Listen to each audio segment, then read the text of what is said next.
Leo tops and fittings தான் best choice. இதுல strong ceiling mechanism இருக்கிறதுனால லீக்கேஜ்க்கு வாய்ப்பே இல்ல. சர்வீஸ்க்கு ப்ராப்ளமே இல்ல. லியோ டாப்ஸ் அண்ட் ஃபிட்டிங்ஸ் நீரை சேமிக்கும், நீண்ட நாள் நீடிக்கும்.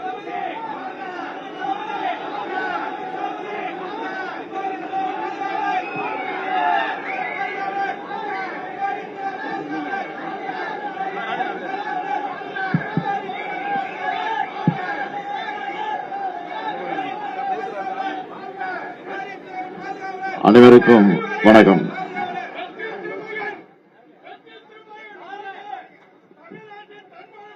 உரிமைக்காகவும் உழைப்புக்கேற்ற ஊதியத்தை பெற வேண்டும் என்ற நோக்கத்தோடு இந்த மே முதல் நாள் கொண்டாடப்படுகிறது. முதலில் இந்தியாவிலேயே இந்த மே முதல் நாளை சென்னையில தான் நாம் கொண்டாட தொடங்கி இருக்கிறோம். சிந்தனை சிற்பி சிங்காரவேலர் அவர்கள் தலைமையில தான் முதலில் சென்னை மாநகரத்தில் இந்த மே முதல் நாள் கொண்டாடப்பட்டிருக்கிறது. உழைப்புக்கேற்ற ஊதியம் தொழிலாளருடைய உரிமை.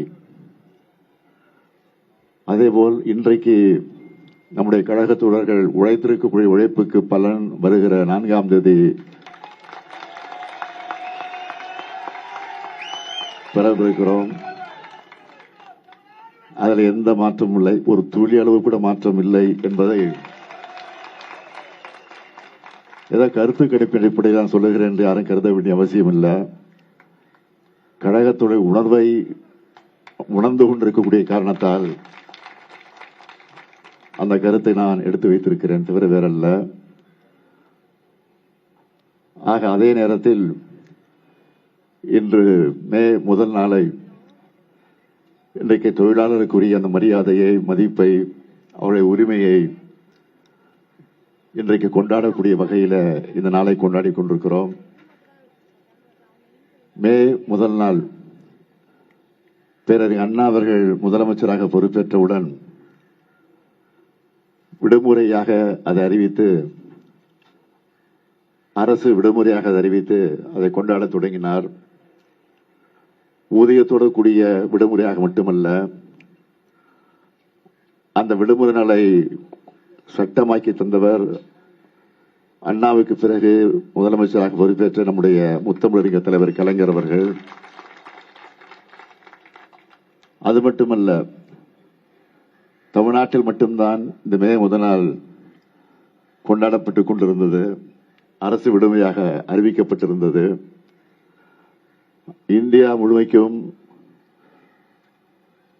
இந்த விடுமுறை நாளை இந்தியா முழுமைக்கு கொண்டு வர வேண்டும் என்று தலைவர் கலைஞர் அவர்கள் எடுத்துச் சொல்லி நாடாளுமன்றத்தில் நம்முடைய உறுப்பினர்கள் எல்லாம் குரல் எழுப்பி பிரதமராக இருந்த VP சிங் அவர்கள் அதை ஏற்றுக்கொண்டு தமிழ்நாட்டில் மட்டுமல்ல இந்தியா முழுமைக்கும் அரசு விடுமுறையாக, ஊதியத்தோடு கூடிய விடுமுறையாக அறிவித்து அதுவும் இன்றைக்கு கொண்டாடப்பட்டுக் கொண்டிருக்கிறது.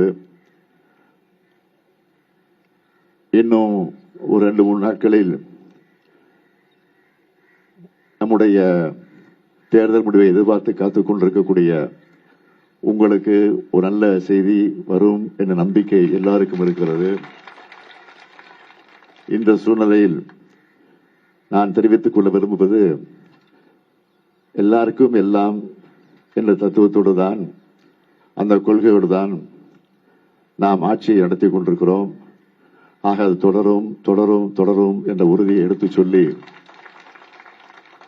இந்த மேதின நினைவு பூங்காவை தலைவர் கலைஞர் அவர்கள் தான் உருவாக்கி தந்திருக்கிறார்கள்.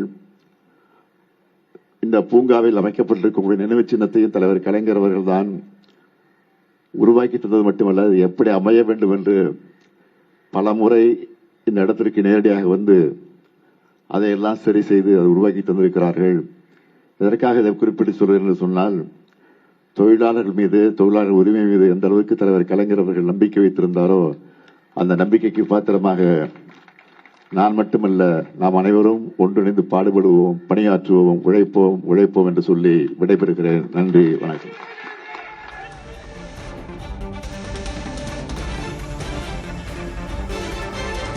மே தினத்தின் சிறப்புகள் முக்கியத்துவம் குறித்து எடுத்துரைத்திருக்கிறார் முதலமைச்சர் மு க ஸ்டாலின். நம் உழைப்பின் பலன் மே 4ஆம் தேதி கிடைக்கும் என்று தேர்தல் முடிவுகள் தொடர்பாக அவர் நம்பிக்கை தெரிவித்திருக்கிறார். இன்னும் 2 நாட்களில் நல்ல செய்தி வரும் என்று முதலமைச்சர் மு க ஸ்டாலின் மே தின மேடையில் பேசியிருக்கிறார். நம் உழைப்பின் பலன் மே 4ஆம் தேதி கிடைக்கும் என்று தேர்தல் முடிவுகள் தொடர்பாக நம்பிக்கை தெரிவித்திருக்கிறார் முதலமைச்சர் மு க ஸ்டாலின். எல்லோருக்கும் எல்லாம் என்ற கொள்கையில் ஆட்சி செய்கிறோம், அது தொடரும் என்று அவர் உறுதிபட கூறியிருக்கிறார். லியோ டாப்ஸ் அண்ட் ஃபிட்டிங்ஸ் தான் பெஸ்ட் சாய்ஸ். இதுல ஸ்ட்ராங் சீலிங் மெக்கானிசம் இருக்கிறதுனால லீக்கேஜ்க்கு வாய்ப்பே இல்ல. சர்வீஸ்க்கு ப்ராப்ளமே இல்ல. லியோ டாப்ஸ் அண்ட் ஃபிட்டிங்ஸ் நீரை சேமிக்கும், நீண்ட நாள் நீடிக்கும்.